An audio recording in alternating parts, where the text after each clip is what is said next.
Well, the numbers are shocking. Interest on the federal debt is totaling $659 billion for the fiscal year of 2023, and that's up more than $180 billion just from the previous year, and it's the fastest growing part of the budget. The interest alone is now the fourth largest line item in the federal budget, behind only Social Security, Medicare, and defense, and it shows no signs of slowing down.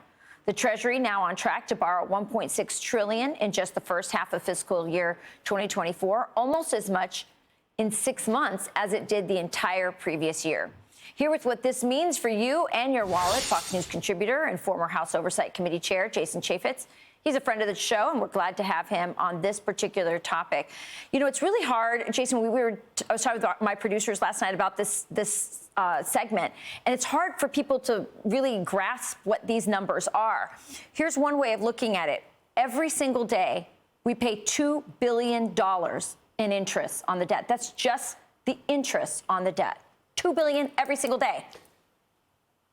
Yeah, we were balancing budgets back in the 1990s, but now with $33 trillion in debt, if you spent $1 million a day, every day, it would take you almost 3,000 years to get to 1 trillion. So almost 99,000 years just to get to $33 trillion.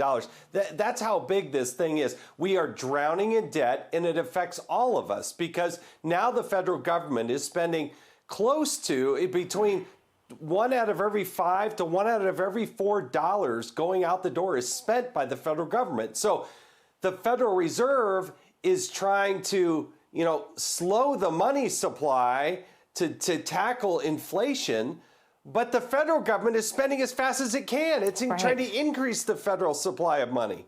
And that's why we have inflation. It's so high. So you see that on the screen right there. That's $100,000 per citizen. That's, me, Sean, and every single one of our kids owes, our portion of the debt is $100,000. Let me just, another contrast. Israel, who we're giving money to, and we'll all talk about the virtue of the cause, but let's just talk about the money part of it, right? Their per citizen debt is $16,000 versus $100,000. And we're giving money all over, not just Israel, to all kinds of other countries, many of them who have lower debt loads than us. I'm afraid, what can happen here? I mean, you're talking about numbers that we can't even fathom in our head. There could be some event. It could be a war. It could be an oil shock that, of some sort. What can happen, and how quickly can something happen because of this debt load that we have right now?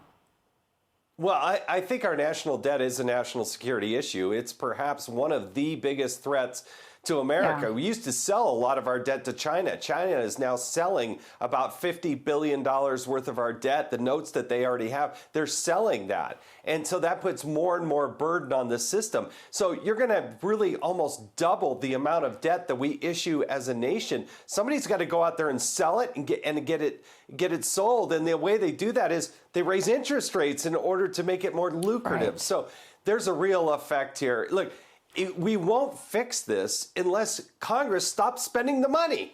Right, but what is the incentive to do that? What's the incentive to do that? I mean, we're waiting for somebody. Republicans aren't even doing that very well. So what is it going to be, a shock? Is it going to be an economic shock? What will get Congress to finally cut?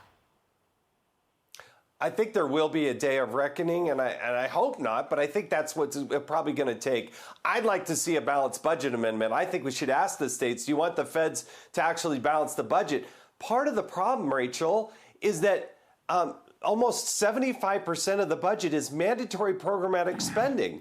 And it's just on autopilot. Congress only touches less than 10% of that discretionary spending every year when you exclude out the military. Yeah, it just it doesn't look like like we have a solution in sight, but it's good to at least acknowledge the problem. Jason Chaffetz, thanks for joining us this morning. Scary stuff. Yeah, it is. Thank you. All right. I'm Steve Ducey. I'm Brian Kilmeade. And I'm Ainsley Earhart. And click here to subscribe to the Fox News YouTube page to catch our hottest interviews and most compelling analysis.